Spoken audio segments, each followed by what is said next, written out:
ಕೆಆರ್ಪುರ ಕ್ಷೇತ್ರದ ಉದಯನಗರದಲ್ಲಿ ಬೃಹತ್ ಆರೋಗ್ಯ ತಪಾಸಣಾ ಶಿಬಿರವನ್ನು ಹಮ್ಮಿಕೊಳ್ಳಲಾಗಿತ್ತು.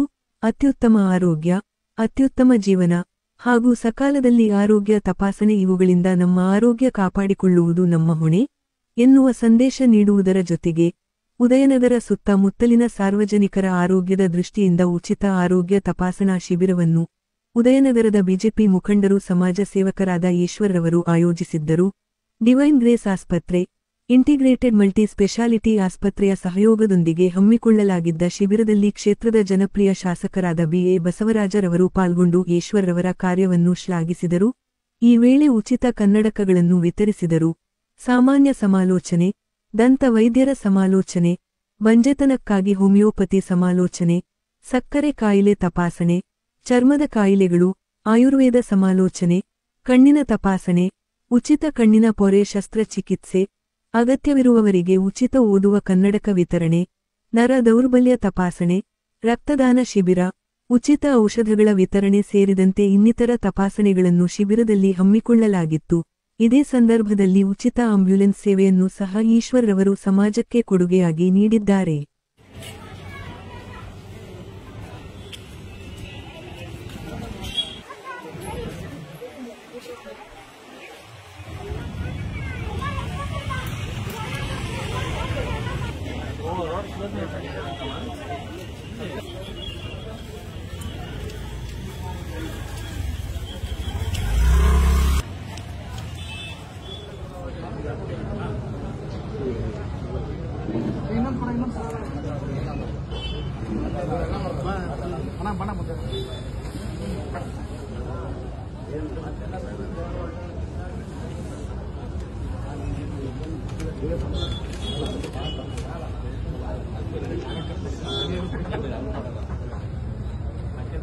Thank you.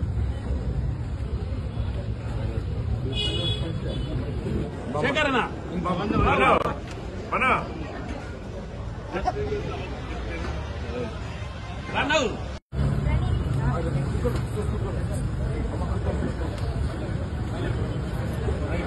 ನಮಸ್ತೆ, ನನ್ನ ಹೆಸರು ಈಶ್ವರ್ ಅಂತ. ನಾವು ಉದಯನಗರದ ನಿವಾಸಿ ಆಗಿರ್ತೇನೆ. ಇವತ್ತು ಆ್ಯಕ್ಚುಲಿ ನಾವು ಹಮ್ಮಿಕೊಂಡಿರೋ ಕಾರ್ಯಕ್ರಮ ಏನಂದರೆ ಮೆಗಾ ಹೆಲ್ತ್ ಫ್ರೀ ಕ್ಯಾಂಪ್ ಅಂತ ಹಮ್ಮಿಕೊಂಡಿದ್ದೀವಿ. ಇವತ್ತು ಆಲ್ಮೋಸ್ಟು ಒಂದು 20-25 ಟೆಸ್ಟಸ್ಸು ನಾವು ಹೆಲ್ತ್ ಫ್ರೀ ಚೆಕಪ್ ಮಾಡಿಸ್ಕೊಡ್ತಾ ಇದ್ದೀವಿ. ಅದರಲ್ಲಿ BP ಆಗಲಿ, ಶುಗರ್ ಆಗಲಿ, ಬೋನ್ಸ್ ಟೆಸ್ಟ್ ಆಗಲಿ, ಸ್ಕಿನ್ನು, ಹೈ ಮತ್ತು ಇನ್ನೂ ಸುಮಾರು ಟೆಸ್ಟ್ಗಳನ್ನ ಇವತ್ತು ಫ್ರೀಯಾಗಿ ಜನಗಳಿಗೋಸ್ಕರ ಮಾಡ್ತಾಯಿದ್ದೀವಿ. ಇವಾಗ ಜನಗಳೆಲ್ಲ ಸುಮಾರು ಜನ ಬರ್ತಾ ಇದ್ದಾರೆ. ಬಂದು ಇಲ್ಲೆಲ್ಲ ಫ್ರೀ ಹೆಲ್ತ್ ಕ್ಯಾಂಪ್ನ ತುಂಬ ಚೆನ್ನಾಗಿ ತೊಗೊತಾ ಇದ್ದಾರೆ. ಅದೇ ರೀತಿಯಾಗಿ ಇದು ಫ್ರೀ ಹೆಲ್ತ್ ಕ್ಯಾಂಪಲ್ಲಿ ಜೊತೆಗೆ ಬ್ಲಡ್ ಕ್ಯಾಂಪ್ ಕೂಡ ಇದೆ. ಅವರು ಸುಮಾರು ಜನ ಬ್ಲಡ್ ಕೂಡ ಕೊಡ್ತಾ ಇದ್ದಾರೆ. ಇದನ್ನು ಹಿಂಗೆ ಜನಗಳು ಬಂದು ನಮಗೂ ಪ್ರೋತ್ಸಾಹಿಸಿ ನಾವು ಜನಗಳಿಗೆ ನಾವು ಹೆಲ್ಪ್ ಮಾಡೋಕ್ಕೆ ನಮಗೂ ಇನ್ನೂ ಉತ್ಸಾಹ ಬರುತ್ತೆ ಅಂತ ಈ ಸಂದರ್ಭದಲ್ಲಿ ಹೇಳ್ತೀನಿ. ಪ್ರತಿ ವರ್ಷ ಈ ಥರ ಆರೋಗ್ಯ ಶಿಬಿರ ಹಮ್ಮಿಕೊಳ್ತಾ ಇರ್ತೀರಾ? ಜನರ ರೆಸ್ಪಾನ್ಸ್ ಪ್ರತಿ ವರ್ಷ ಹಮ್ಮಿಕೊಂತೀವಿ. ಇದೇ ಥರನೇ ಪ್ರತಿ ವರ್ಷವೂ 500ರಿಂದ 600, 700ವರೆಗೂ ನಮಗೆ ಸೀರಿಯಲ್ ನಂಬರ್ ಬರುತ್ತೆ. ಅದರಲ್ಲಿ ಸೇಮ್ ಟೆಸ್ಟಸ್ಸೇ ಇರುತ್ತೆ. ಈ ಸಾರಿ ಹೋದ ಸಾರಿ ಒಂದು 17ರಿಂದ 18 ಟೆಸ್ಟ್ ಇತ್ತು. ಈ ಸಾರಿ ಒಂದು 20-22 ಟೆಸ್ಟ್ ಮಾಡ್ಕೊಂಡಿದ್ದೀವಿ. ಮತ್ತು MLA ಅವರು ಬಂದಿದ್ದರು, ನಮ್ಮ ಬಸವರಾಜಣ್ಣ ಬಂದಿದ್ದರು. ಅವರು ಬಂದು ನಮಗೆ ತುಂಬ ಸ್ಪೋರ್ಟಿವ್ ಆಗಿ ಮಾಡಿ ಹೋಗಿದ್ದಾರೆ. ನಮ್ಮ ಎಕ್ಸ್ ಕಾರ್ಪೊರೇಟರ್ ಆಗಲಿ ಎಲ್ಲರೂ ಬಂದಿದ್ದರು. ನಾಗರಾಜಣ್ಣ, ಸೂರ್ಯಣ್ಣ, ನಮ್ಮ ಪುಟ್ಟ ಅವರು ಎಲ್ಲರೂ ಬಂದಿದ್ದು, ಮತ್ತು ನಮ್ಮ ಮುಖಂಡರು ಎಲ್ಲರೂ ಬಂದಿದ್ದಾರೆ, ಮತ್ತು ನಮ್ಮ ಸ್ನೇಹಿತರು. ಅದೇ ರೀತಿಯಾಗಿ ನಮ್ಮ ಡಾಕ್ಟ್ರು ಕೂಡ ಇಂಟಿಗ್ರೇಟಿವ್ ಫೆಸಿಲಿಟಿ ಅಂತ ಅವರು ಡಾಕ್ಟ್ರು ಕೂಡ ಬಂದಿದ್ದಾರೆ. ಅವರು ತುಂಬ ಸಪೋರ್ಟ್ ಮಾಡ್ತಾಯಿದ್ದಾರೆ. ಅದೇ ಸಂದರ್ಭದಲ್ಲಿ ನಾವು ಒಂದು 500 ಗ್ಲಾಸಸ್ಸು ರೀಡಿಂಗ್ ಗ್ಲಾಸಸ್ಸು ಫ್ರೀಯಾಗಿ ಕೊಡ್ತಾಯಿದ್ದೀವಿ. ಅದೇ ಸಂದರ್ಭದಲ್ಲಿ ಮೆಡಿಷನ್ಸ್ ಕೂಡ ಒಂದು 50-60 ಸಾವಿರ ರೂಪಾಯಿ ಮೆಡಿಷನ್ಸ್ ಕೂಡ ಇವತ್ತು ಫ್ರೀ ಕೊಡೋ ಅಂಥದ್ದು ಹಮ್ಮಿಕೊಂಡಿದ್ದೀವಿ. ಡಿವೈನ್ ಗ್ರೇಸ್ ಫೆಸಿಲಿಟಿ ಅಂತ ಒಂದು ಹಾಸ್ಪಿಟ್ಲಿಗೆ ಮೇಡಿಹಳ್ಳಿಯಲ್ಲಿ ಇದೆ. ಅವರು ಅಷ್ಟೇ ನಮಗೋಸ್ಕರ ಒಂದು ಇದನ್ನು ಬಿಟ್ಟಿದ್ದಾರೆ, ಒಂದು ಆಫರ್ ಬಿಟ್ಟಿದ್ದಾರೆ. ಏನಂದರೆ ಇವತ್ತು ಇಲ್ಲಿ ನಾವು ಲೀಫ್ಲೆಟ್ ಕೊಡ್ತೀವಿ, ಅದನ್ನು ತೊಗೊಂಡೋದ್ರೆ ಅವ್ರಿಗೆ ಫ್ರೀ ಮೆಡಿಕಲ್ ಚೆಕಪ್ಪು ಮತ್ತು ಒಂದು ಫಿಸಿಯೋಥೆರಪಿ ಫ್ರೀಯಾಗಿ ಕೊಡ್ತಾರೆ. Thank you so much. ಇವತ್ತು ಇಲ್ಲೆಲ್ಲ ಬಂದು ನನ್ನ ಜನಗಳೆಲ್ಲ 56 ವಾರ್ಡ್ ಜನಗಳೆಲ್ಲ ಬಂದು ಇಲ್ಲಿ ಇಷ್ಟೊಂದು ನನ್ನ ಕಾರ್ಯಕ್ರಮನ ಅದ್ಭುತವಾಗಿ ಮಾಡಿಕೊಟ್ಟಿರೋದಕ್ಕೆ ಎಲ್ಲರಿಗೂ ನಾನು ಧನ್ಯವಾದಗಳು ಹೇಳ್ತೀನಿ. ನಿಮ್ಮ ಪ್ರೀತಿ ವಿಶ್ವಾಸ ಹಿಂಗೇ ಇರಲಿ ಅಂತ ನಾನು ಎಲ್ಲರ ಜನಗಳಲ್ಲಿ ನಾನು ಕೇಳ್ಕೊತೀನಿ. Thank you so much. ಅದೇ ರೀತಿಯಾಗಿ ನಮ್ಮ ಸೈಯದ್ ಡಾಕ್ಟ್ರು ಕೂಡ ನಮಗೆ ತುಂಬ ಸಪೋರ್ಟಿವ್ ಮಾಡ್ತಾವ್ರೆ.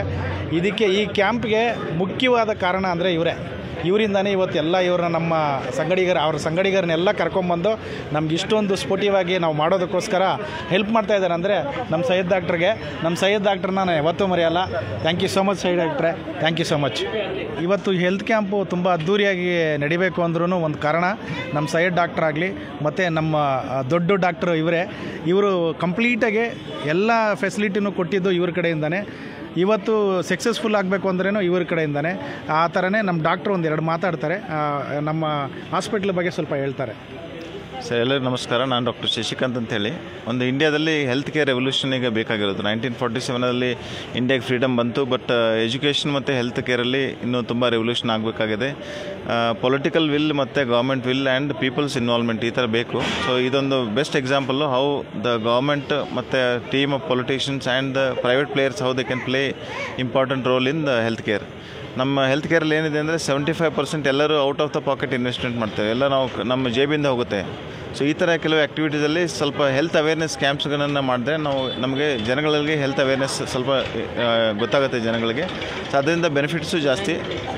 ನಮ್ಮದು ಡಿವೈನ್ ಗ್ರೇಸ್ ಹಾಸ್ಪಿಟಲ್ ಅಂತೇಳಿ ಒಂದು ಕಿತಿಗನೂರಲ್ಲಿ ಒಂದು 100 ಬೆಡೆಡ್ ಹಾಸ್ಪಿಟಲ್ ಮಾಡಿದ್ದೀವಿ. ಅದರಲ್ಲಿ ಇಂಟಿಗ್ರೇಟಿವ್ ಥೆರಪೀಸ್ ಆಫರ್ ಮಾಡ್ತೀವಿ. ಇಂಟಿಗ್ರೇಟಿವ್ ಥೆರಪೀಸ್ ಅಂದರೆ ಬೇರೆ ಬೇರೆ ಸ್ಟ್ರೀಮ್ಸ್ ಆಫ್ ಮೆಡಿಸಿನ್ಸ್ ಪ್ರಾಕ್ಟೀಷನರ್ಸು ಒಂದೇ ಪ್ಲೇಸಲ್ಲಿ ನಿಮ್ಗೆ ಸಿಗ್ತಾರೆ. ಹೋಮಿಯೋಪತಿ ಆಗಿರ್ಬೋದು, ಅಲೋಪತಿ ಆಗಿರ್ಬೋದು, ಆಯುರ್ವೇದ ಆಗಿರ್ಬೋದು, ಅಕ್ಯುಪಂಕ್ಚರ್ ಆಗಿರ್ಬೋದು, ಬೇರೆ ಸ್ಟ್ರೀಮ್ಸ್ ಆಫ್ ಮೆಡಿಸಿನ್ಸು ಒಂದೇ ಪ್ಲೇಸಲ್ಲಿ ಸಿಗ್ತವೆ.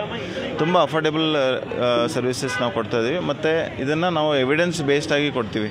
ಸುಮ್ಮನೆ ಯಾವುದು ಕ್ಲೇಮ್ಸ್ ಮಾಡಲ್ಲ, ನಾವು ಅದು ಕ್ಯೂರ್ ಮಾಡ್ತೀವಿ, ಇದು ಕ್ಯೂರ್ ಮಾಡ್ತೀವಿ, ಕ್ಯಾನ್ಸರ್ ಕ್ಯೂರ್ ಮಾಡ್ತೀವಿ ಅಂತೇಳಿ ಆಗಲ್ಲ. ಇಂಡಿಯಾದಲ್ಲಿ ಹೆಲ್ತ್ ಕೇರಲ್ಲಿ ತುಂಬ ಕ್ಲೇಮ್ಸ್ಗಳು, ಗೋಲ್ಮಾಲ್ಗಳು ಜಾಸ್ತಿ ಇರುತ್ತೆ. ಅದನ್ನು ಒಂದು ಅಥೆಂಟಿಕ್ ಆಗಿ ಎವಿಡೆನ್ಸ್ ಬೇಸ್ಡಾಗಿ ಮಾಡೋ ಪ್ರಾಕ್ಟೀಸ್ ಒಂದು ಪ್ಲ್ಯಾನ್ ನಾವು ಮಾಡ್ತಿದ್ದೀವಿ. Thank you. ಜನರು ಇವತ್ತಿನ ಶಿಬಿರನ ಜನಗಳಿಗೆ ನೋಡಿ, ನಾನ್ ಕಮ್ಯುನಿಕೇಬಲ್ ಡಿಸೀಸ್ ಅಂತ ಹೇಳ್ತೀವಿ. ನಾನ್ ಕಮ್ಯುನಿಕೇಬಲ್ ಡಿಸೀಸ್ ನಮಗೆ ಎಲ್ಲಿವರೆಗೆ ನಾವು ಟೆಸ್ಟ್ ಮಾಡ್ತೀವೋ ಗೊತ್ತೇ ಆಗಲ್ಲ. ಸೈಲೆಂಟ್ ಕಿಲ್ಲರ್, ಹೈಪರ್ ಟೆನ್ಷನ್ ಅಂದರೆ ಸೈಲೆಂಟ್ ಕಿಲ್ಲರ್ ನಾವು ಯಾವಾಗಲೂ ಬ್ಲಡ್ ಪ್ರೆಷರ್ ಚೆಕ್ ಮಾಡ್ತೀವಿ, ಅದು ನಮ್ಗೆ ಗೊತ್ತೇ ಇರೋಲ್ಲ. ಕೆಲವರಿಗೆ 180/100 ಇರುತ್ತೆ, 220/100 ಇರುತ್ತೆ. ಯಾವಾಗ ಗೊತ್ತಾಗುತ್ತೆ ಅಂದರೆ ಹಾರ್ಟ್ ಅಟ್ಯಾಕ್ ಆಯಿತು ಅಥವಾ ಬ್ರೈನ್ ಅಟ್ಯಾಕ್ ಆಯಿತು ಆವಾಗಲೇ ಗೊತ್ತಾಗುತ್ತೆ. ಸೊ ಅಂಥ ಸಣ್ಣ ಪುಟ್ಟ ನಾವು ಸರ್ವಿಸಸ್, ಕೆಲವು ಕಣ್ಣಲ್ಲಿ ಕೆಟ್ರಾಕ್ಟ್ ಇರುತ್ತೆ, ಕಣ್ಣು ಇಂಟ್ರಾ ಆಕ್ಯುಲರ್ ಬ್ಲೀಡ್ ಅಂತ ಹೇಳ್ತೀವಿ, ಅದೆಲ್ಲನೂ ಸಿಂಪಲ್ ಬೇಸಿಕ್ ಇನ್ವೆಸ್ಟಿಗೇಷನ್ ಮಾಡೋದ್ರಿಂದನೂ ಗೊತ್ತಾಗುತ್ತೆ. ಈ ಸರ್ವಿಸಸಲ್ಲಿ ಐ ಕ್ಯಾಂಪ್ ಮಾಡ್ತಾಯಿದ್ದೀವಿ, ಶುಗರ್ ಟೆಸ್ಟ್ ಮಾಡ್ತಾಯಿದ್ದೀವಿ, ನಮ್ಮ ಹೈಪರ್ ಟೆನ್ಷನ್ದು ಅನಾಲಿಸಿಸ್ ಮಾಡ್ತಿದ್ದೀವಿ, ಮತ್ತು ರೆಸ್ಪಿರೇಟರಿ ನಮ್ಮ ಲಂಗ್ ಫಂಕ್ಷನ್ ಟೆಸ್ಟ್ ಇದೆ, ಎಲ್ಲನೂ ಅನಲೈಸ್ ಮಾಡ್ತೀವಿ. ಪ್ಲಸ್ ಒಂದು ಸಂಪೂರ್ಣ ಇಂಟಿಗ್ರೇಟಿವ್ ಥೆರಪೀಸ್ ಅಂದರೆ ಒಂದು ಪರ್ಟಿಕ್ಯುಲರ್ ಡಾಕ್ಟ್ರು, 3-4 ಪರ್ಟಿಕ್ಯುಲರ್ ಡಾಕ್ಟ್ರು, ಅದು ಕಾಮನ್ ನಾವು ಪ್ಲ್ಯಾಟ್ಫಾರ್ಮಲ್ಲಿ ಎಲ್ಲೆಲ್ಲಿ ಏನೇನಾಗಿದೆ ನಿಮಗೆ ಬಾಡಿಲಿ ಹೇಳ್ತೀವಿ. ಮತ್ತು ನಿಮಗೆ ಹೆಚ್ಚಿನ ಮಾಹಿತಿ ಅಥವಾ ಹೆಚ್ಚಿನ ಡೀಟೇಲ್ಸ್ ಬೇಕಿದ್ರೆ ಸ್ಪೆಷಲಿಸ್ಟ್ ಹತ್ರ ನಾವು ಕಳಿಸ್ತೀವಿ. ಸೊ